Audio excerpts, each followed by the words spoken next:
Meus irmãos, paz do Senhor. Vamos continuar? Amém? A gente está falando dos desafios da igreja na pós-modernidade. Eu acredito que é cada vez mais urgente que a gente pense sobre esse tipo de tema, vamos colocar assim. Eu quero só reler o texto bíblico lá de Atos 17, 21, porque eu acho que ele é muito importante esse daí, ó. Todos os atenienses e estrangeiros que ali viviam não se preocupavam com outra coisa senão falar ou ouvir as últimas novidades. Olha, a maioria das vezes, no século 21, dentro do que se compreende como o tempo que a gente vive hoje, o que você encontra é ansiedade, doenças da alma, gente num processo de aceleração da vida. Isso, quando é colocado dentro da igreja, na perspectiva da fé cristã, gera algo ainda mais complicado, que é uma aceleração projetada sobre Deus. Então, que você tenha um povo que acredita que uma coisa mais simples, intimista, tipo uma escola dominical, não funciona muito. Então, a gente acredita e é obrigado a ficar naquela coisa sempre do encontro, da coisa grande, de um monte de gente juntas. Tem gente, por exemplo, que o texto bíblico diz, quando estiverem 2 ou 3 reunidos no meu nome, ali eu estarei. Tem gente que pensa, se tiver 2 ou 3 mil, aí eu vou. Então é um negócio muito complicado quando isso acontece, porque a gente tira a perspectiva, como eu falei aqui no começo, da experiência comunitária. Então lembrem que eu falei do primeiro grande desafio da igreja na pós-modernidade como o desafio dos desejos. Amém? Lembram disso? Segundo desafio, anote aí, é o desafio da presença. Como é importante a nossa presença, irmãos. E que tipo de presença a gente exerce, a gente tem. Está aí um desafio gigantesco, é o desafio da nossa presença. Eu vou mexer em umas coisas terríveis aqui. Nós precisamos urgentemente repensar a nossa percepção do que é a presença da igreja no mundo.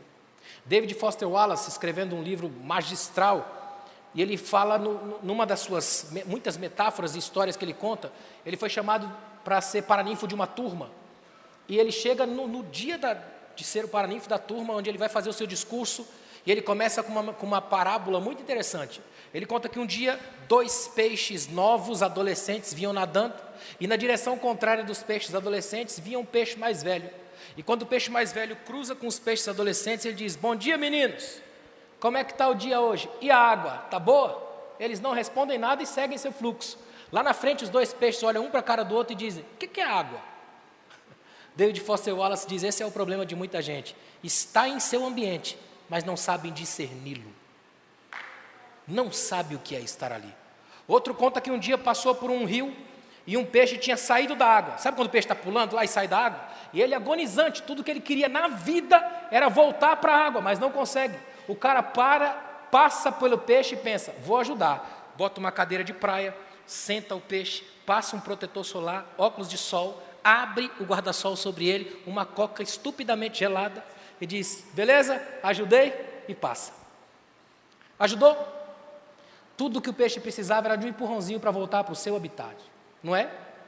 Às vezes tudo que a gente precisa, guardadas as devidas proporções na igreja, é de um cultozinho de doutrina para a gente voltar ao nosso habitat.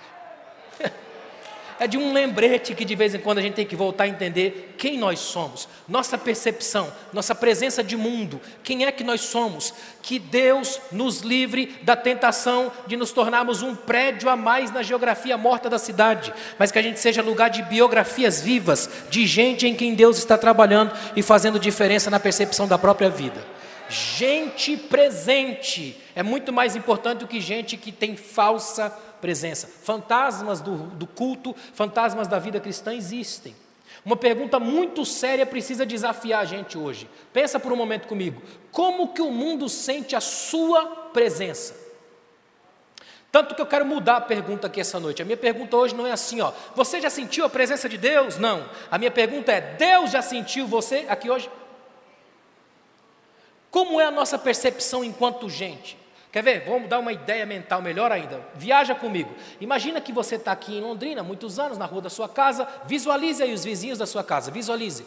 Principalmente se você é um crente legal, porque crente enjoado só a graça, né? Mas imagina que você tem lá os vizinhos da sua casa e de repente por uma questão de empresa, por exemplo, você tem que mudar de Londrina e ir para uma outra cidade. A pergunta é, os vizinhos da sua rua vão fechar a rua para você não ir, porque você é a luz do lugar, ou vão fazer uma festa porque o crente enjoado vazou de lá? Quem que é você na rua de casa?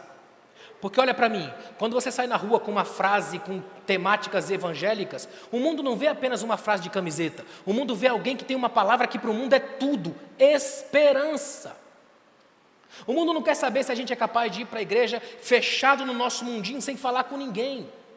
A gente tem que voltar a ter uma outra postura da nossa presença. Irmão, olha para mim, você num domingo à tarde, 6h30 mais ou menos, de terno e gravata, num ônibus, ponto de ônibus, em pé, com uma Bíblia bem grande, que a capa é preta e a letra é branca, Bíblia Sagrada. Alguém passa, para perto de você e diz, você é crente? Não é uma bênção. É só a constatação óbvia de 2 fatos. 1, ele sabe ler, 2, ele te viu. Agora, no dia que você estiver na empresa, todo vestido com o uniforme da empresa, a quilômetros de uma Bíblia, e alguém ainda olha para você atrás da máscara e do óculos e diz, você é crente? Aí é milagre. Porque aí a presença que anda com você se fez presença em você e transformou o lugar, é tabernáculo. Aí sim, de fato faz diferença na história.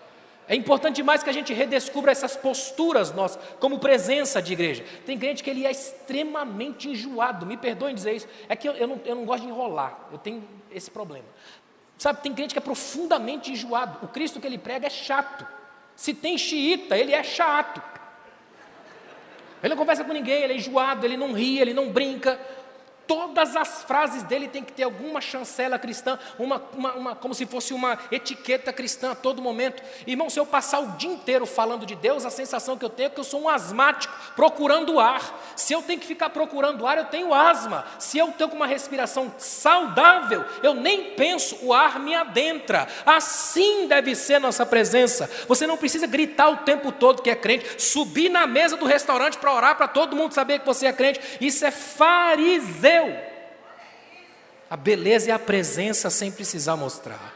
Presença sem marketing, presença sem mídia, presença discreta, sutil e poderosa, presença da água para o sedento, da comida para o faminto, presença que se aproxima e transforma, presença que abraça no momento do caos.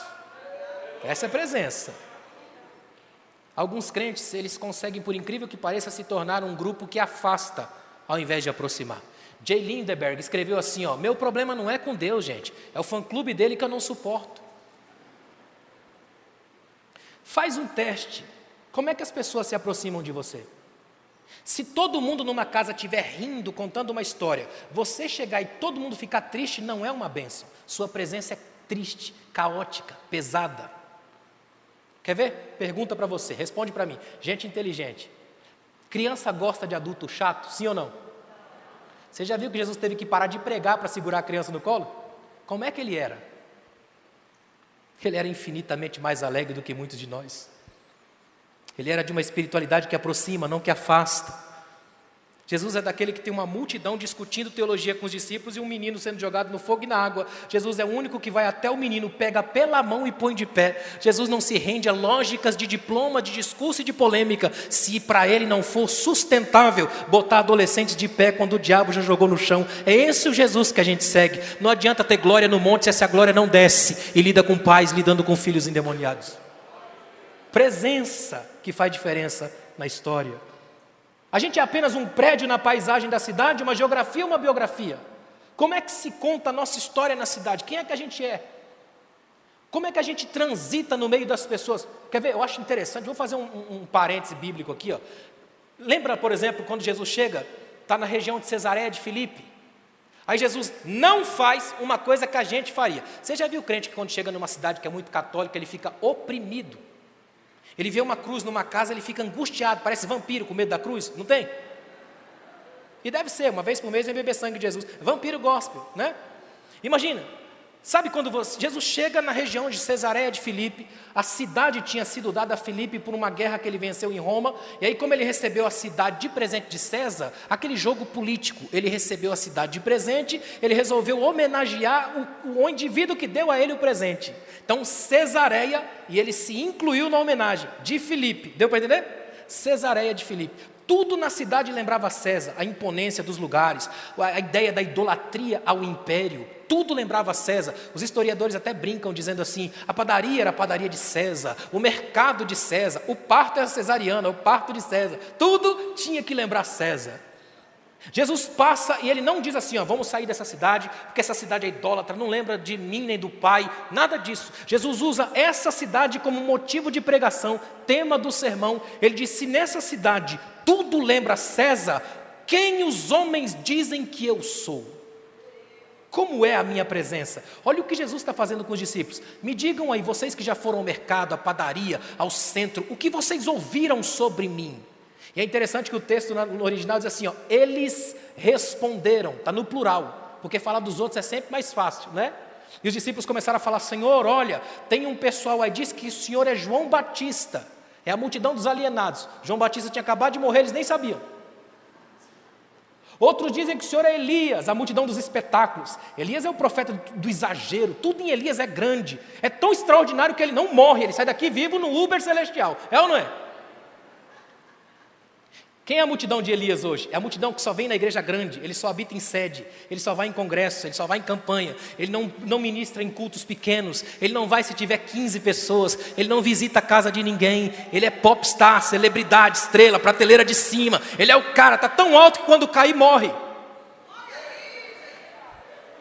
Outros dizem que o Senhor é Jeremias, a multidão do perigo, a multidão da crise. Jeremias é o profeta que você não levaria na festa na sua igreja nunca. Jeremias é um indivíduo que a Babilônia não quis, levou todo mundo cativo e deixou ele para trás, nem a Babilônia quis. É a multidão dizendo, esse Jesus é complicado, eu sigo ele mais de longe, vai que ele mostra meu podre. E tem uma multidão que é a pior de todas, que é a pós-moderna do texto, que a multidão diz assim, é um dos profetas, não tem critério, qualquer coisa vai, profetizou varão, é nosso. Aí os discípulos estão empolgadíssimos, definindo quem são. Jesus para e diz assim, e vocês? Eu admito que a visão que o mundo tem de mim pode ser equivocada, mas de vocês não.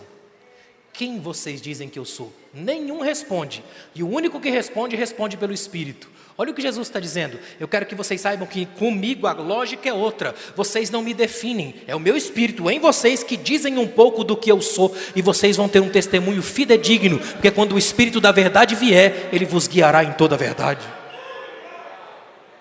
Isso é fundamental para a gente entender esta igreja, esse movimento de igreja como cidade, como história, quem é que nós somos, o que é que o mundo pensa da gente, o que é que o mundo pensa de Jesus a partir da gente, como é que os nossos abraços transmitem Deus, como é que a nossa proximidade com as pessoas transmite Deus, como é que as pessoas se sentem ao entrar num ambiente como esse, conviver com a gente, pensar a partir da nossa mente, como é que funciona isso? Escute uma coisa aqui, a sociedade pós-moderna é inchada, ela tem muito de tudo o tempo todo. Aí na igreja, tristemente, a gente reproduz o modelo, a gente grita muito sobre Deus, mas o mundo nunca esteve tão vazio. A todo momento tem alguém cantando alguma música de crente, não tem? A todo momento tem alguém fazendo uma oração. Hoje, por incrível que pareça, qualquer pessoa tem jargões evangélicos na ponta da língua. Porque é fácil enganar. Eu vou falar uma coisa com todas as letras aqui. A coisa mais fácil que existe hoje é enganar crente, principalmente brasileiro. É muito fácil. Brasileiro chora fácil. Algumas mensagens que se prega aqui na Alemanha não dura 10 minutos. Crente brasileiro chora fácil. Silvio Santos daria um pregadorzaço na igreja brasileira. Algumas pessoas choram com facilidade. A gente acha que chorar por si só é interessante. Não é bem isso não. A coisa é infinitamente mais profunda. Nesse século, guardem o que eu vou dizer a vocês, nesse século, nós vivemos numa geração que não sabe mais a distância ou a diferença entre o que é ilusão e o que é verdade, porque ela gosta da mágica. É por isso que quando você coloca uma faixa assim, vai ter aqui o homem do milagre, brota gente, derrama, não cabe no templo, tem que fazer no ginásio. Um pastor, amigo meu lá em Goiânia, foi convidar uma estrela para pregar na igreja dele, a resposta foi, não prego mais em igreja porque o meu público não cabe. Imagina? Meu público não cabe. Nem é mais as ovelhas de Jesus, é o público do indivíduo. Meu público não cabe. Como é complicado quando a gente não percebe que a nossa presença também é lida pelo mundo. O mundo está lendo você. O mundo quer saber quem você é, fora do arcabouço evangélico, do jeito cristão de ser. Alguém em quem Deus está trabalhando, tabernaculizando, vivendo em você. Quer ver uma coisa? Byung-Chul Han, um grande filósofo moderno, ele escreveu assim, é o excesso no mundo de hoje que torna essa sociedade tão doente. Não é o pouco, é o muito que adoece hoje. Todo mundo tem tudo o tempo todo, a todo momento, tudo cheio, sacolas cheias, gente que entra e sai a todo momento procurando alguma coisa. Aí chega um dado momento que para sem saber o que fazer, porque não consegue mais ter as mãos livres para receber alguma coisa que Deus tem para dar. Acima de qualquer coisa, para receber um presente hoje aqui, você tem que ter as mãos livres. Quanto tempo faz que você não abre mão de tudo quanto é coisa que carrega e tralhas existenciais e se permite voltar a ser a feliz criança do reino que Deus te chamou para ser? Eu acho incrível que Jesus chega para os discípulos, para os fariseus, olha para os fariseus e diz assim, a quem compararei os homens dessa geração? Aí ele mesmo busca uma imagem, e olha só a imagem que ele acha, são como meninos sentados nas praças. Quem tem criança pequena aqui sabe, se você levar uma criança para a praça e ela sentar, está doente, é ou não é? Quem não senta é você. Agora Jesus tinha um mundo inteiro para ganhar, ele parou para ver criança brincar, e no dia que ele parou para ver criança brincar, os meninos não brincaram. No dia que ele parou para ver os meninos brincar, ele viu crianças birrentas da religião, e ele comparou meninos birrentos que não sabem brincar e estragam a brincadeira dos outros com os fariseus. A pergunta de Deus para nós essa noite é extraordinariamente deliciosa. Que tipo de plateia nós temos aqui hoje? Meninos birrentos do reino fazendo raiva à sociedade, ou felizes crianças do rei brincando na festa do céu, fazendo com que esse lugar seja o lugar da glória, o lugar da celebração máxima de Deus? Uma igreja que tem presença de verdade, ela rompe com a lógica líquida das aparências de hoje. Ela pode não ser uma igreja rica, influente, linda, mas ela é decisiva, cheia do Espírito Santo e é viva. E é isso que se procura numa igreja que tem Deus, uma igreja que seja capaz de entender que o que ela faz como presença não é o tempo todo tentar dar um jeito de se fazer descer goela abaixo dessa sociedade. Escute uma coisa aqui, a igreja que vence o desafio da presença, primeiro, é uma igreja que não vende as suas convicções no balcão das urgências. Numa linguagem bem simples, é uma igreja raiz, não Nutella. Ela não se vende tão fácil. Ela não é uma igreja que simplesmente qualquer coisa que se cria lá no mundo, ela tenta fazer aqui. Muito pelo contrário, porque ela é uma igreja que compreende que aqui a lógica funciona diferente. Aqui a gente já sabe de onde a gente veio, o que está fazendo aqui, para onde a gente vai. Não tem conflito nenhum aqui para tentar o tempo todo dar um jeito de aparecer. Olha como é complicado esse sistema nosso. Esses dias eu vi um negócio, pastor, olha só, olha que absurdo. Um indivíduo foi numa igreja e ele fez a seguinte campanha, entre aspas, não sei nem se dá para chamar de campanha. Foi um assalto à mão armada porque ele estava com a Bíblia, né? Então ele chega e diz assim, fica todo mundo de pé. Aí o povo adora isso. Aí o povo fica de pé. Aí ele fala, agora pega a maior nota que você tem na carteira. Agora imagina que você pegou 50, o irmão do lado 20. Aí ele fala, agora troquem as notas. Você que tem 50 já perdeu. Mas você nem pensa nisso, você só troca, né?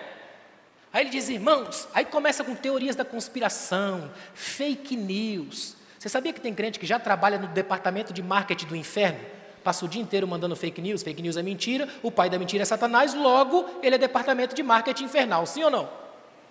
Aí ele começa com teorias da conspiração, que esse dinheiro foi do demônio, que Satanás pegou esse dinheiro, e que essa nota tem marcas da besta, e um monte de coisa. E aí as pessoas ficam até com medo, com a mão trêmula.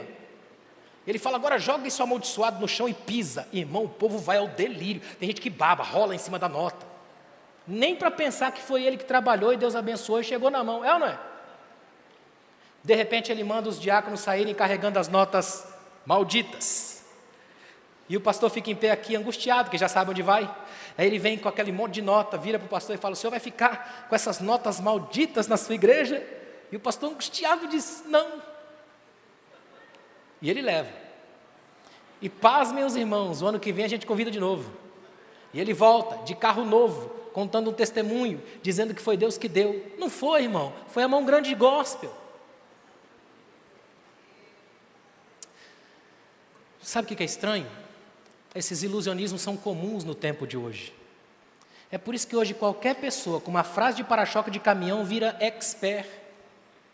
Fracassados dão aula de sucesso. Gente que está pele e osso dá aula de gastronomia. Tem muita gente assistindo o MasterChef e achando que foi no restaurante.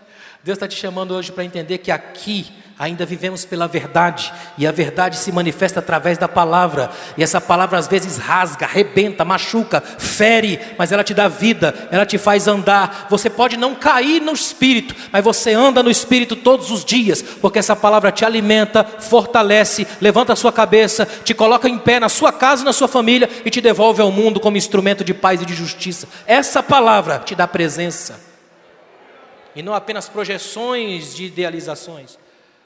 Uma igreja, olha que interessante, uma igreja que vence o desafio da presença, é uma igreja que tem mensagem e não apenas massagem, porque aqui é mesa, não fast food. O que mais tem hoje, infelizmente, em século 21, são massagens de púlpito, o tempo todo. Você já viu um indivíduo que vai começar a pregar, leva 15 minutos só para dizer o que é? Não é? Tem pregador, por exemplo, que ele te dá o cartão dele, tem tanta bandeira que você acha que ele trabalha na ONU. Todo dia inventa uma coisa nova, um negócio diferente e tal. Eu vi um indivíduo com um terno de oncinha. Eu vi. Com um terno de oncinha, sapato branco. Meu Deus, irmão. Uma coisa esquisita, meio amazônica, um espírito. Sei lá, como é que é o nome desse negócio? Tá doido, irmão. E o povo gosta, o povo vai ao delírio. Quer ver só? Vou fazer um negócio aqui, olha para mim. Um dos meus livros, eu tenho 23 livros lançados. Um dos meus livros, eu botei um tema meio maluco, eu coloquei assim, conhecereis a mentira e ela vos encantará. Algumas mentiras que fazem a cabeça da igreja. Por exemplo, só para vocês terem uma noção, o indivíduo chega aqui e fala assim, vire para o seu irmão e profetiza. Só que quando você vai olhar o padrão bíblico, você tem um Deus que levanta um profeta, e esse seu profeta fala ao povo, sim ou não? Se todo mundo está profetizando, logo todos são profetas, não são? Se todos são profetas, onde foi parar o povo? A gente sumiu com o povo de Deus, na cara de Deus. Olha o nível de malandragem mafiosa da fé. Você já percebeu que antigamente, quando não tinha máscara, os indivíduos falavam assim, vira para o seu irmão e dê um sorriso para ele. Aí você fingia que sorria, dava um sorrisinho amarelo, não era? Ele devolvia um sorrisinho mais amarelo ainda, creme. E os dois olhavam para ele, pregador aqui, e fingia que obedeceu. E ele fingia que vocês obedeceram, ele fingindo. Então ficava todo mundo unido no fingimento celestial. Ou seja, a gente transformava um momento do culto num espaço de mentira nossa. É quase como convidar Satanás para deitar entre nós.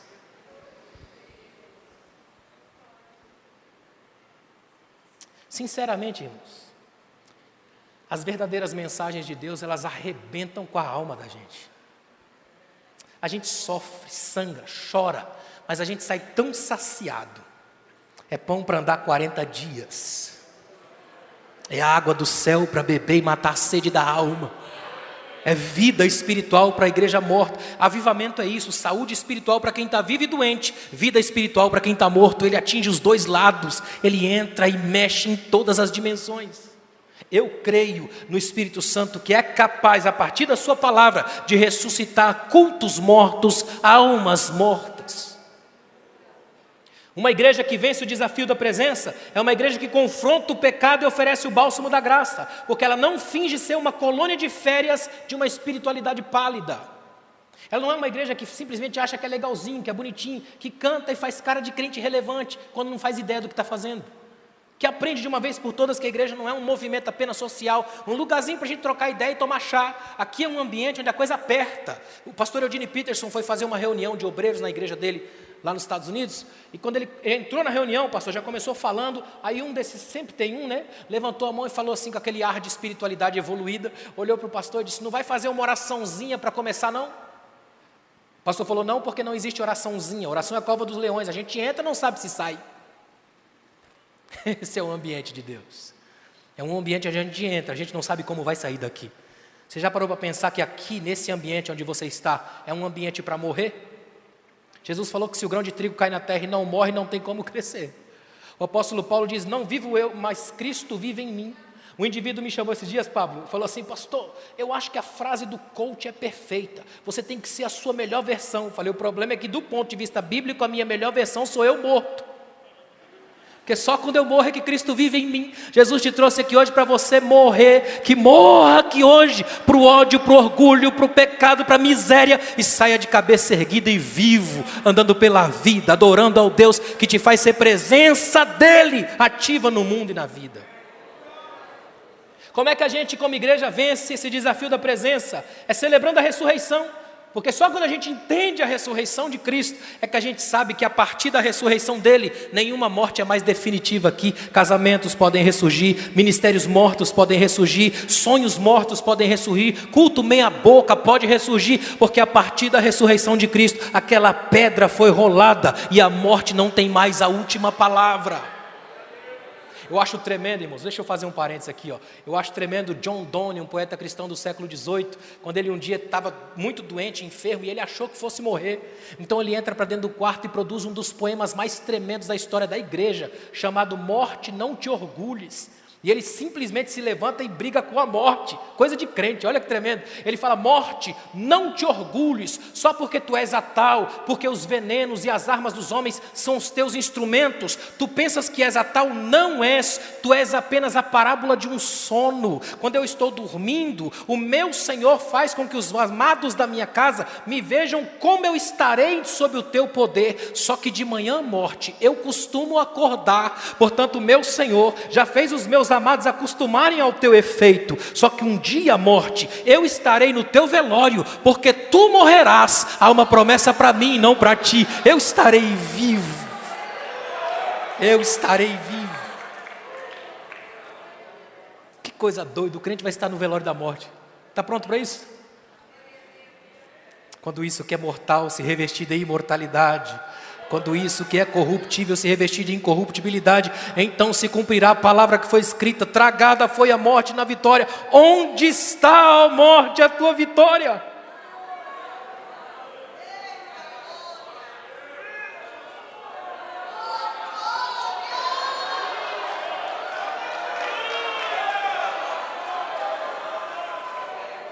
Onde está, ó morte, a tua vitória? Só a igreja para zombar da morte, irmão. Só a igreja. Eu acho incrível. De madrugada, os discípulos morrendo de medo de Roma, um monte de homem fechado no quarto, aparecem as mulheres. Ou coisa tremenda é as mulheres. As mulheres fazendo vaquinhas sem ter boticário. Arrumaram perfume, incenso e mirra, um monte de coisa. Estão marchando de madrugada, no meio de toda ameaça, indo para o sepulcro. Olha o que essas mulheres estão fazendo. Irmão, o crente não adora Jesus vivo, as mulheres estão adorando o morto. Elas falam o seguinte: a morte veio, pegou nosso Messias, nosso Senhor, o nosso amado, e a gente sabe que quando a morte pega, ela leva para putrefação, estado de podridão, e eu não consigo imaginar o meu Senhor cheirando mal. Então vem comigo, qualquer mulher que tiver perfume aí, nós vamos tacar perfume naquele cemitério, mas o nosso Senhor não vai cheirar mal. Elas brigaram com a morte. No meio do caminho elas estão pensando: quem vai fazer o trabalho dos homens que ficaram em casa? Virar a pedra. Só que esqueceram que Jesus falou: eu trabalho e meu pai trabalha até agora. Chegaram lá, a pedra já tinha sido removida. E sabe o que Jesus faz? Jesus faz uma coisa que até hoje é o sonho da mulher casada. O texto bíblico diz que ele saiu, mas deixou os lençóis dobrados. É gentileza divina. Você vem com graça, devolve graça. Vem com vida, leva vida. Vem com milagre, resolve milagre. Você me encontra, eu te encontro. A igreja é lugar para encontrar com essa graça. É a presença. É a presença, irmãos. Elas foram atrás de uma presença ausente. Encontraram a ausência mais completa. Ele não está mais aqui, mas ressuscitou. Porque vocês procuram entre os mortos aquele que vive. Que frase! Para mim, uma das frases mais lindas da Bíblia. Vocês estão erradas, estão procurando no lugar errado. Ele não está mais aqui. Não dá, ele até passou aqui, mas já não dá para colocar Jaz aqui. Ele saiu daqui, ele está aqui, entre nós. A nossa presença só é presença porque ele ainda está aqui. A pergunta que eu faço é: nós como igreja, temos uma presença tolerada ou celebrada? Deus está chamando a igreja para assumir uma presença num século de ausências. Deu para entender até aqui? Terceiro desafio, olha que tremendo, é o desafio do fundamento. O Salmo 11, verso 3, faz uma pergunta devastadora. Quando os fundamentos são destruídos, o que pode fazer o justo? Nós vivemos nessa geração, A pós-modernidade é uma geração que zomba de fundamentos. É uma geração onde meninos querem ensinar velhos. Os poetas costumam dizer, e eu sou um poeta, os poetas costumam dizer que o rosto jovem é como uma chapa lisa, não conta história nenhuma. Porque não existe habilidade para ser jovem. Leva pouco tempo e você chega nisso. Já para ser velho exige habilidade. A suprema habilidade do viver. Cada ruga no rosto de um velho conta uma história que ele já venceu. É por isso que o cabelo dele é branco. Porque quando ele subiu no monte da existência, a neve do tempo abençoou o cabelo, transformou em lâmpada para iluminar, para o jovem vazio encontrar o caminho.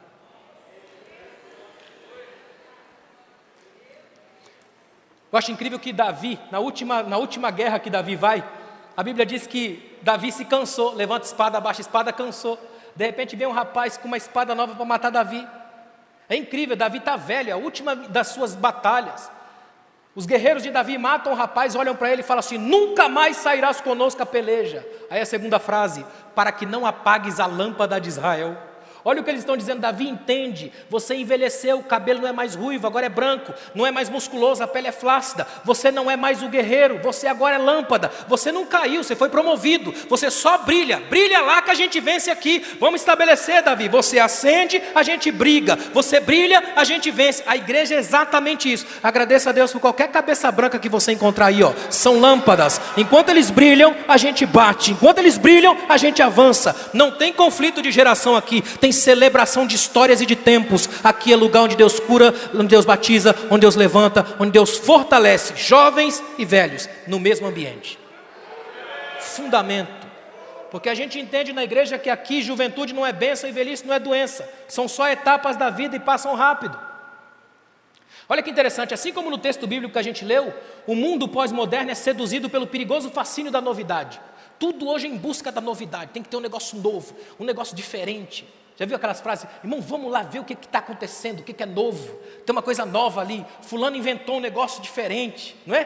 Todo dia surge alguém com uma coisa nova, tem que ter uma nova unção, uma nova não sei o que lá, cada um inventa uma coisa nova, porque quando fica nessa loucura, cai na filosofia de que não há nada mais velho do que o novo, todo dia alguém surge com alguma novidade, só que essa coisa tem um sentido do arrepio, faz por você, passa e desaparece. Aí aqui, a gente tem uma coisa que nunca fica velha, graça. Porque ela não causa arrepio, ela causa transformação. Mudança de vida completa, radical, profunda. Olha que interessante, o desafio do fundamento é um dos desafios mais sérios e melindrosos que a gente tem que enfrentar. Escute bem o que eu vou dizer aqui, ó. Quando a gente entende fundamento, eu quero que você entenda fundamento aqui, não apenas como legalismo, ou como uma série de coisas que a gente tenta impor à força. Porque se você partir para esse lado, você se torna fundamentalista, xiita, profundamente enjoado, fatalista, e isso é terrível.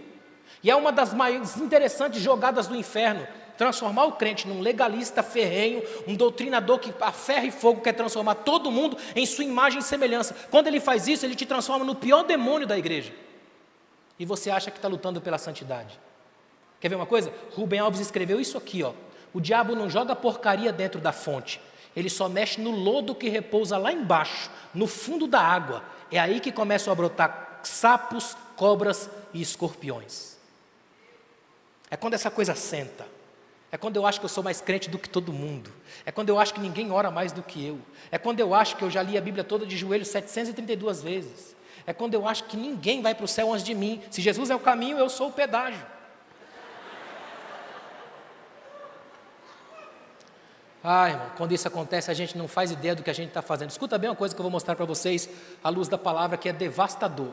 A única vez no Novo Testamento em que Jesus usou a palavra portas, no plural, foi quando ele disse para os discípulos, as portas do inferno não prevalecerão contra a minha igreja. Sabe o que Jesus está dizendo? Só o inferno tem portas, a igreja só tem uma, Cristo. Entrou por ela, está na igreja. Se a gente inventar outras portas para as pessoas entrarem, já não é igreja, é um pequeno inferno, sucursal do mal. A verdadeira igreja é um lugar onde só tem uma porta. É nela que ele entra, é nela que encontra pastagem, é nela que encontra o verdejante pasto da graça. Isso é igreja. Olha que interessante, um dos enormes desafios, quando o assunto é o fundamento, está em aprender a repensar a própria dinâmica de culto que a gente tem. Escute uma coisa que eu vou dizer aqui em nome de Jesus. Adorar a Deus é infinitamente mais do que elogiá-lo melosamente, como se Deus sofresse de baixa autoestima. Tem crente que ele acha que Deus sofre de baixa autoestima. Então ele vem para o culto para ficar alisando Deus, erotizando Deus. Irmão, fala a verdade. Você imagina Lutero, por exemplo, falar, eu vou sentar no teu colo, Jesus lindão. Não vira. Imagina Paulo, pastor, imagina Pedro dizendo lindo, lindo, lindo és. É um negócio meio... Olha, sinceramente, eu tenho orado para que a gente na igreja tenha a mesma resposta que a gente tem como público, a pregação que a gente tem aos hinos cantados. Você já viu que alguém subir aqui e cantar um hino que o povo goste, mesmo que seja herético, vira doutrina na hora e ai de quem falar contra? Você já pensou se a igreja agisse com a pregação, como ela age com os hinos? Como é que ela seria? Imagina por um momento. Porque a gente canta de tudo, é um negócio muito complicado, muito perigoso. Como é sério isso? Às vezes a gente não faz ideia de que está criando um ídolo tão melindroso, tão vazio, tão estranho. Aí se fala tanto de Deus, chora e não sai uma lágrima, e mexe aqui, um negócio meio mantra, meio New Age, oriental, e nada acontece. Aí às vezes do nada aparece um irmão que não canta direito, que o violão é todo desafinado, mas quando ele toca aquelas cordas, o sambista passa na porta da igreja, entra quebrantado, detonado, se joga, se rasga ao pé da cruz. Porque tem uma coisa que faz a glória de Deus se manifestar, chama-se simplicidade. A simplicidade atrai a glória de Deus. Deus está no que é simples, no que é profundo, no que não precisa ser rebuscado, espetacular. Aliás, às vezes a gente faz isso não pensando em Deus, mas pensando apenas em montar um culto perfeitinho para nós. E quando isso acontece, na nossa teologia enquadradinha e bonitinha, a gente tenta parar as garras do leão de Judá para brincar com o bichinho de pelúcia que a gente transformou. Eu quero que você guarde uma coisa aqui, ó. A nossa linguagem diz muito. Hoje impera uma espiritualidade genericamente terapêutica. Aquela coisa do tipo assim, ó, vem cá, a igreja apenas ama você, como se o evangelho fosse só isso. Uma espécie de grande abraço, sem a preocupação básica em confrontar o pecado, por exemplo. Algumas igrejas tentando ser relevantes, tentam o tempo todo transformar a palavra numa coisa mais palatável ao homem de hoje. Tanto que hoje a gente tem tanta Bíblia que daqui a um dia a gente vai ter Bíblia sem palavra. Porque a gente tenta dar ao povo de hoje como remédio escondido de um doce. Você já viu, por exemplo, quando a gente vai em encontro de jovens, de adolescentes, que o tempo todo a sensação que eu tenho é que a gente fica com medo imenso que alguma palavra nossa vá deixar um jovem desapontado. Não me chamem para esse tipo de evento que eu não venho não. Porque comigo é o contrário. Como eu sei que o jovem está na universidade, é chumbo grosso. Se ele aguenta ler Nietzsche, Hegel, não vai me ouvir? Está mais do que na hora da gente entender que aqui é sério. Aqui trata-se de eternidade. Aqui é coisa forte. O caldo é grosso. Aqui é para quem tem de verdade as raízes fincadas no solo da graça. É por isso que tem fruto no topo. Porque quando as raízes estão na profundidade, o fruto aparece no topo. Quem foi que disse que a gente tem que viver com essa fé rasa? É igual no evento que eu estava, que o rapaz falou, pastor, eu peco muito, mas é porque eu sou fraco. Poxa, quem foi que disse que pecado é vitamina? A gente esquece cada vez mais, que está mais do que na hora da gente lembrar de uma vez por todas, que o que a gente está fazendo aqui é muito sério, é encarar as hostes do mal, tanto lá fora quanto aqui dentro. Aqui dentro é que é o problema, irmãos. Os rabinos têm uma coisa que eu acho tremenda, eles brincam assim, dizendo assim, ó, o Salmo, por exemplo, Salmo 91 diz, 1000 cairão ao teu lado, 10.000 à tua direita, mas tu não serás atingido. Aí um rabino, Menachem, disse assim, ó, que lado é esse? 1000 cairão ao teu lado, 10.000 à tua direita. E ele mesmo diz, não é o esquerdo, porque se fosse a escritura diria, ela não brinca com a nossa curiosidade. Ele diz assim, ó, olha que tremendo, a cultura judaica, a mentalidade judaica, imagina o ser humano completo, integralizado, como um ser contendo 8 lados da existência. Lado de cima, Deus e tudo que é relativo ao sagrado. 1. Lado de baixo, o inferno e a galera do mal. 2. Lado direito, lado da força dos guerreiros da antiguidade. 3. Lado esquerdo, lado complicado no Oriente, a mão da sujeira, sinistra no italiano. 4. Lado da frente, as estradas do futuro, sonhos e projeções, o amanhã. 5. Lado de trás, o passado e as bagagens existenciais. 6. Lado de fora, realidades que não me pertencem. Eu não congrego em Londrina. Portanto, aqui eu sou alguém de fora, de uma realidade que não me cabe. Lado de dentro, o pior de todos. 1000 aqui dentro são mais devastadores do que 10.000 na direita, porque a força do encarar não está no braço, está no abraço, e o abraço nasce dentro. Por isso 1000 aqui dentro dão um problema muito grave. Na Índia tem um hospital com 4 frases. A primeira frase: nesse hospital tem um homem mordido por um cachorro louco. Recebeu tratamento, está em casa. Segunda frase: nesse hospital um homem foi picado por uma serpente. Recebeu tratamento, está em casa. Terceira frase: nesse hospital um homem picado por um escorpião. Recebeu tratamento, está em casa. Última frase: há nesse hospital um homem que foi mordido por outro homem. 2 pontos. Está inconsciente e em breve morrerá. Se você já foi alvo de fofoca na igreja, sabe o que eu estou falando. Onde estiverem 2 ou 3 reunidos no teu nome, tem fofoca. Está lá em Acrescentares. Toda vez que a gente não percebe isso, a gente se deixa levar por esse tempo, pelos meandros desse tempo, pelas maluquices desse tempo. Olha que coisa interessante, ó. O que o mundo precisa, guarda o que eu vou dizer aos irmãos, o que o mundo precisa não é de libertação dos cultos, é de cultos libertadores. O que o mundo está precisando não é que a gente fascine o mundo com o nosso entretenimento, é que a gente o alimente com palavra direto do trono. O mundo não está precisando de cantores espetaculares, mas de gente que ainda adora. O salmista vai dizer que os céus celebram o seu Criador.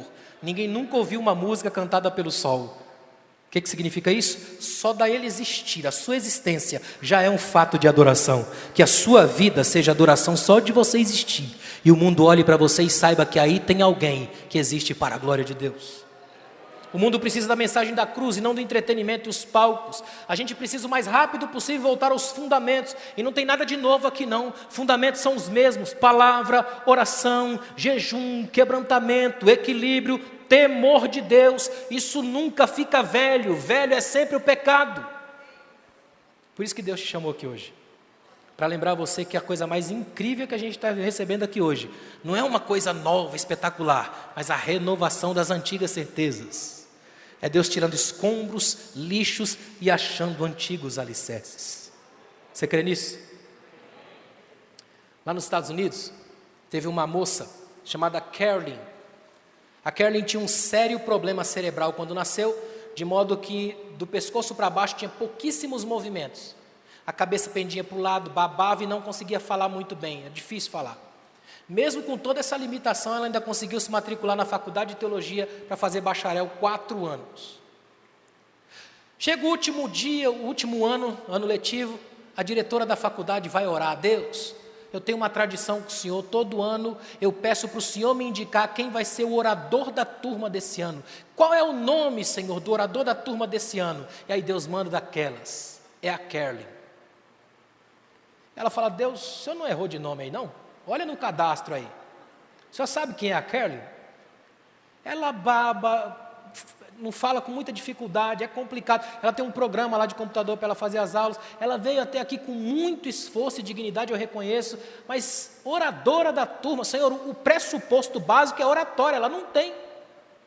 Só que a diretora está orando empolgada e falando com Deus em voz alta. Nisso passa uma garota pelo corredor.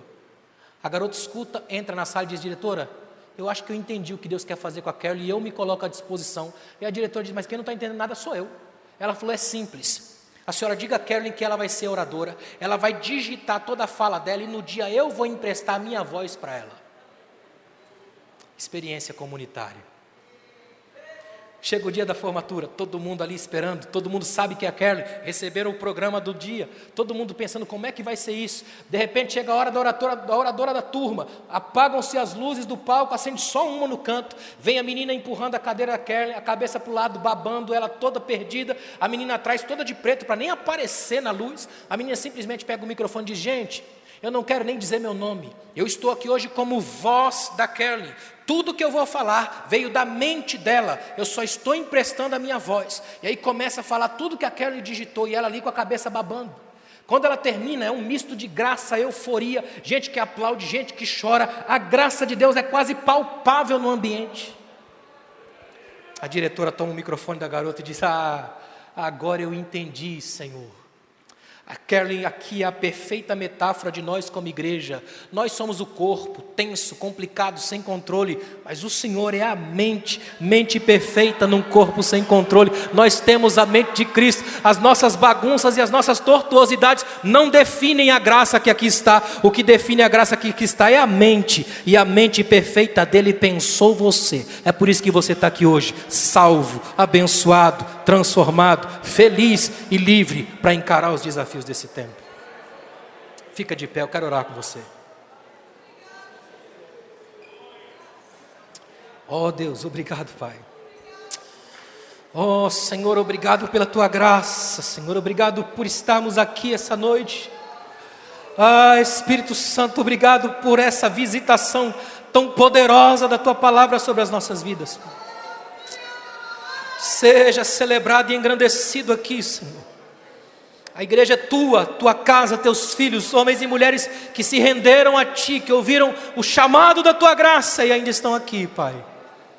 Que a tua mão, a tua graça esteja poderosamente capacitando para o desafio de viver como igreja, num mundo de religiões vazias e baratas, de um tempo tão estranho como esse. Mas que a tua bênção esteja sobre cada um, Pai.